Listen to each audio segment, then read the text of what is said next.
Molly Nilsson, and we're in Madrid, and I'm going to play a show tonight in a place called Cats.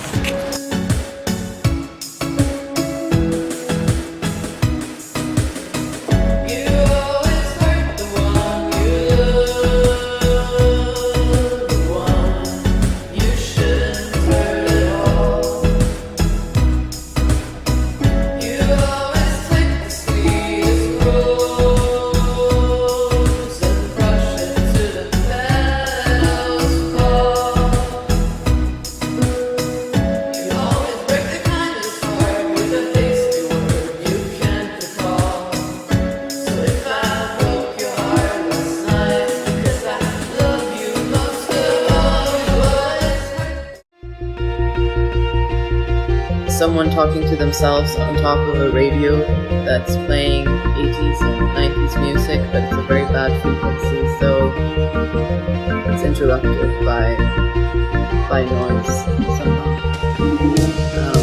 Yeah. I saw a late night movie on TV,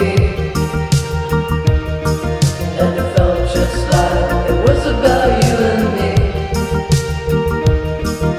And since it was me and you, I was living in an apartment where I lived together with a guy who had a keyboard, and he lent it to me, and I just started doing things with it. And at the time I had a lot of energy that I had to get out of myself, and so it was one spring where I just started writing songs, and it was more like a pastime and also kind of like a diary for myself. And I guess I had a lot of things I had to process, basically. And I think when I first started, I was in this kind of manic thing. It was kind of like when you fall in love with someone and you just want to see them all the time and always spend time with them. And I think in the first 2 months, I recorded and wrote like 60 songs or something. And I would make like several in one day. And so the first album came out that was the first sort of honeymoon of me and music. And then I took a break because I moved away. I didn't have a keyboard and I didn't have any means of recording. But then a friend of mine told me that, Molly, I think you should really take your music seriously. I think you have something cool going on there. And so I kind of took it up again, and then since then I've been in a steady relationship with my music. it's right for the right kind of battles that we choose, and we feel like we win every time we lose. And I don't know what the care is, we're all fucking losers from Miami to Paris. Well, it's an extension of me and my music, and it's the name that I publish my music under. And a lot of people think that I also sign other artists or something, which I don't, because I have enough work with myself, because I have to do everything I do all the booking myself, and I do a lot of the distribution, and when people order records, I'm the one who brings it to the post office.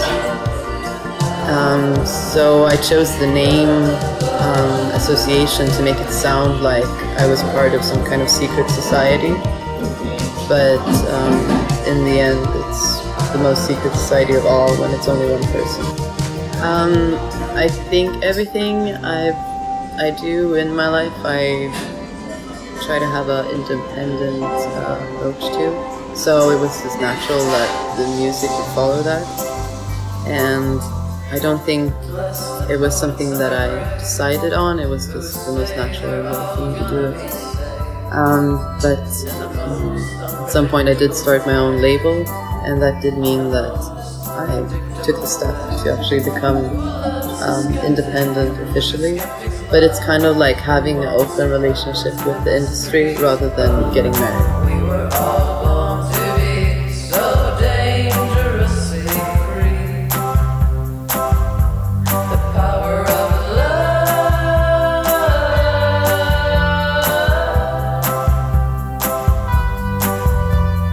versus the love of power.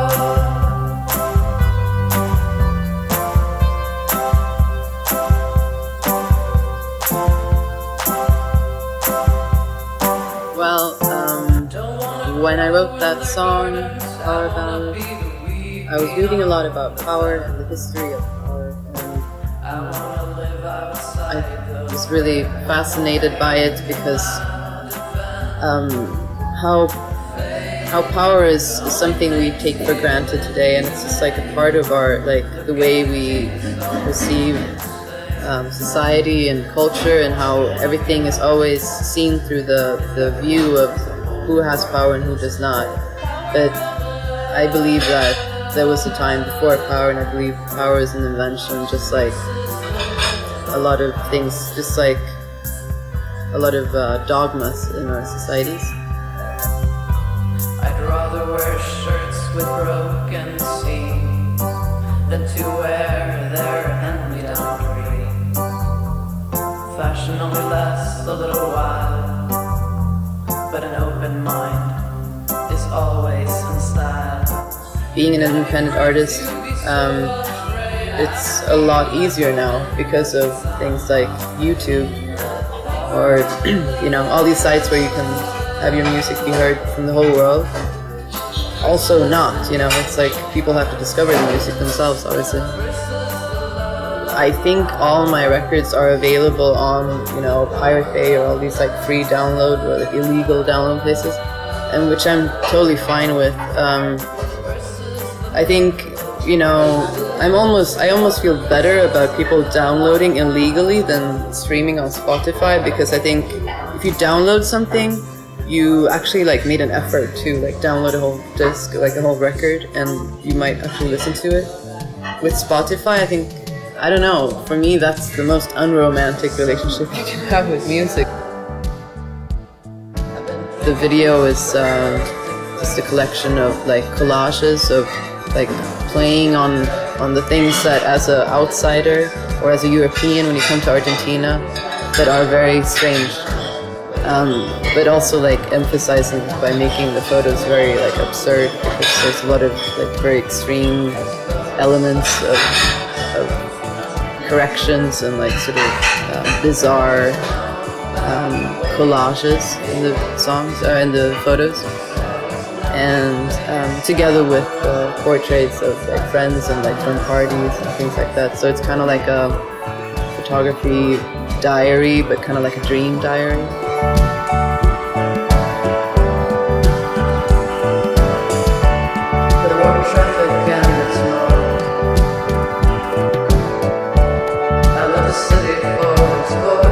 The reason I wanted to go to Argentina to begin with was because I noticed that a lot of people wrote me from there and inquired about my music and wanted me to come over and play, and I thought it was really interesting how my music had somehow traveled all the way to Latin America, because I had never been myself, and I was really curious about finding out what the connection was, or what it was that they saw in my music that I thought maybe would not be like interesting for Argentinians or something. But once there, I felt like there's definitely like a melancholy in my music, and there's a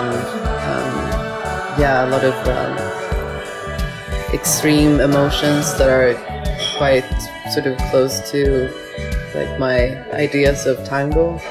And when I was there, I also wanted to make a tango, but never got that far.